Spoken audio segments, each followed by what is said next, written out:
Dans cette vidéo, on va voir les 5 erreurs administratives à ne surtout pas faire au démarrage de votre activité en tant que paysagiste indépendant. Donc ces 5 erreurs, c'est les erreurs que j'ai le plus vues à part des personnes qui se sont lancées en tant que paysagiste. Et si vous faites ces erreurs, ça va vous coûter du temps, ça va vous coûter de l'argent, sûrement des pénalités, des redressements. Et ça peut mettre en péril votre activité. Si vous faites les mauvais choix dès le début de votre activité ou vous tirez une balle dans le pied, peut-être vous n'allez pas le sentir sur le moment, mais d'ici quelques mois, quelques années, vous regretterez certains choix. Donc la première erreur, c'est se tromper. Alors j'ai marqué régime social, mais c'est plutôt d'organisme social. Ne pas faire l'erreur entre la MSA et l'URSSAF. Il faut savoir quand on est paysagiste, quand on veut être paysagiste à plein temps, il faut être à la MSA. Peu importe ce qu'on peut vous dire autre part, je vais vous donner un lien en dessous qui vous le prouve. En gros, c'est sourcé. Je ne sais pas si vous voyez ça autre part, si on vous dit l'inverse. Si vous êtes paysagiste, vous voulez être paysagiste, il faut être rattaché à la MSA. La seule possibilité d'être rattaché à l'URSSAF, c'est si vous choisissez une activité de multiservice. Donc, c'est-à-dire, vous n'allez pas faire que l'entretien de jardin, vous allez aussi faire du bricolage, de l'entretien, du nettoyage, un peu de tout. Et il ne faut pas que votre chiffre d'affaires dans l'entretien de jardin, d'espace vert, ne dépasse 50% de votre chiffre d'affaires. Dans ce cas-là, si vous dépassez plus de 50% de votre chiffre d'affaires dans l'entretien de jardin, vous êtes considéré comme paysagiste et dans ce cas-là, il faut être rattaché à la MSA. Et la petite subtilité à la MSA, c'est que on ne peut pas être auto-entrepreneur à la MSA. Il y a une alternative pour cela, il faut créer une entreprise individuelle au régime micro. Donc au final, vous allez avoir les mêmes cotisations sociales qu'en auto-entreprise, ça revient au même, et en plus vous aurez la possibilité d'évoluer vers le régime réel si vous dépassez les 77 700 euros de chiffre d'affaires à l'année en prestation de service. Donc ne tombez pas dans le piège, ah ben moi je connais une personne, il est en multiservice, ça passe jusqu'au jour du contrôle, et le jour du contrôle, je pense que vous n'avez pas envie d'être dans leur situation. Ensuite, la deuxième erreur que je vois le plus souvent, c'est sur le guichet unique. C'est l'organisme, c'est le site sur lequel on fait toutes les démarches administratives maintenant, c'est centralisé dessus pour créer une entreprise, pour modifier une entreprise. Donc si vous voulez créer une entreprise ou une entreprise individuelle, par exemple au régime micro, c'est dessus où vous allez devoir aller. L'erreur à ne pas faire, c'est de pas choisir c'est de choisir le bon code APE. Donc le code APE pour être paysagiste, c'est le service d'aménagement paysager 80.30Z. Une deuxième erreur qui est souvent faite, c'est de renseigner micro-entreprise au début, alors que c'est pas une micro-entreprise que vous allez créer, c'est une entreprise individuelle et c'est après vous allez choisir le régime fiscal de la micro. Ne pas faire cette erreur, des fois il y en a que ça arrive, ils mettent la micro-entreprise dès le début et du coup ça vous crée une auto-entreprise, donc faites pas de cette erreur. Ensuite, ça va être important de vérifier, même quand vous avez tout bien renseigné sur le guichet unique, que votre dossier est envoyé à la MSA et pas à l'URSSAF. Parce que des fois, vous avez beau bien tout remplir, c'est déjà arrivé, j'ai déjà eu le cas, où le guichet unique se trompe et envoie votre dossier d'affiliation à l'URSSAF, alors que vous avez tout bien renseigné pour être à la MSA. Et donc après, c'est à vous de contrôler qu'ils sont trompés et de contacter l'URSSAF pour leur dire que je souhaite radier ma situation, mon entreprise de l'URSSAF parce que je dois être rattaché à la MSA. Contacter la MSA, c'est à vous de faire un peu l'effort en plus de contacter tous ces organismes. On est en France, bien sûr, donc faites attention à ça, ça peut arriver.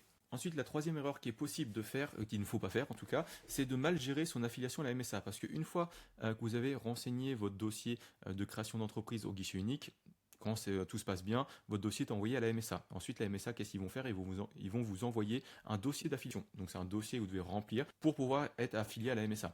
Vous avez la possibilité avec ce dossier d'affiliation, de prendre un rendez-vous à la MSA. Alors attention, je vous conseille de le faire, mais c'est un peu la loterie. Vous pouvez tomber sur quelqu'un de très compétent qui va vraiment bien vous expliquer et vous accompagner, comme vous pouvez tomber sur quelqu'un d'incompétent et qui va pas forcément si vous n'êtes pas bien formé et vous n'êtes pas bien renseigné, vous n'allez même pas vous rendre compte qu'il est incompétent. Vous allez prendre des mauvaises décisions et qui vont avoir des répercussions à long terme. Donc je vous conseille quand même de le prendre, mais de bien vous former en amont pour être sûr de ne pas faire d'erreur. Notamment sur le choix de certaines décisions qui ont un impact sur plusieurs années. Par exemple, le choix de l'assiette de calcul.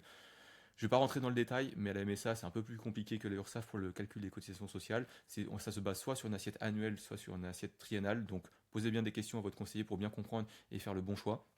Ensuite, en fonction du nombre d'heures où votre activité ça va être à plein temps ou à mi-temps, de bien choisir le bon statut, donc soit devenir chef d'exploitation, soit cotisant solidaire.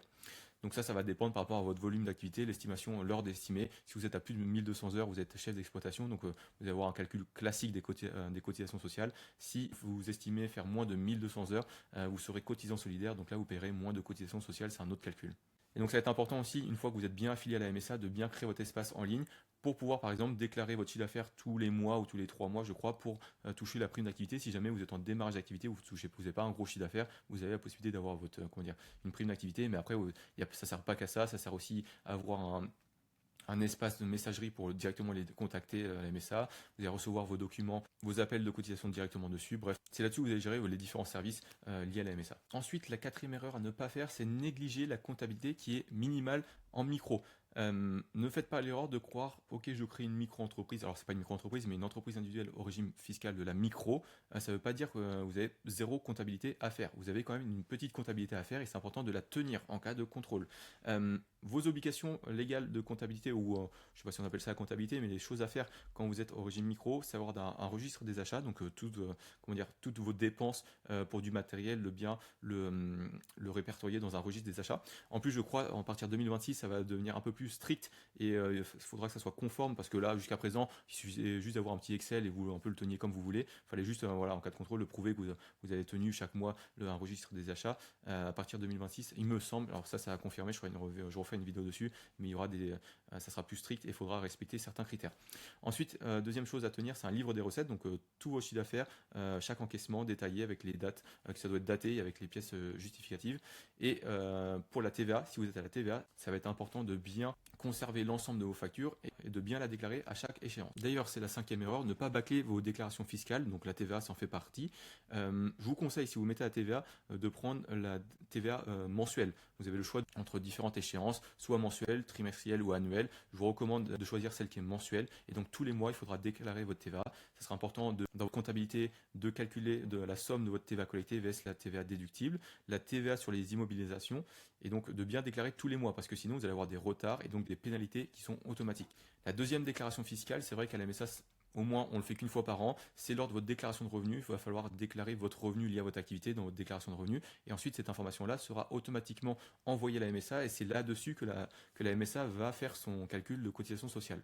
Donc c'est important de bien faire sa déclaration de revenus en mettant dans la bonne case et en déclarant le bon chiffre d'affaires. Si vous êtes en hors taxe, si vous êtes à la TVA, de bien déclarer quand même le chiffre d'affaires hors taxe. Il y a souvent cette erreur-là où les gens déclarent le TTC et surtout le mettre dans la bonne case. Donc voilà, on a vu les 5 plus grosses erreurs à ne pas faire, surtout d'un point de vue administratif. Là, vous avez compris qu'à travers cette vidéo que l'administratif c'est quand même important parce que si vous faites des erreurs, ça peut vous coûter de l'argent, comme je dis, du temps et certains même vous faire couler. Et ça va être important de le comprendre. Même si vous déléguez un comptable, tous les comptables ne sont pas au courant de toutes ces subtilités liées au métier de paysagiste. Être à la MSA, c'est différent de l'URSSAF. Beaucoup connaissent bien l'URSSAF, mais pas forcément la MSA. Donc, ça va être important de vous de au moins bien comprendre pour pouvoir bien déléguer et être sûr qu'ils ne font pas des bêtises. Parce que si vous ne comprenez même pas et que vous avez quelqu'un d'incompétent, vous n'allez même pas vous rendre compte qu'il fait des bêtises. Et après, en fait, c'est vous qui allez être pénalisé parce qu'en soi, parce que ça ne sera pas le comptable qui paiera vos pénalités si jamais ça a mal été fait. Et donc, si jamais vous voulez être sûr de lancer votre activité sereinement sans faire toutes ces erreurs qu'on vient de voir, mais il y en a aussi d'autres, avec Epif, on a un programme d'accompagnement pour accompagner justement les personnes qui veulent se lancer en tant que paysagiste indépendant et vivre de leur activité en ne faisant le moins d'erreurs possible. Donc si jamais ça vous intéresse, je vous laisse cliquer sur le premier lien dans la description pour en savoir plus.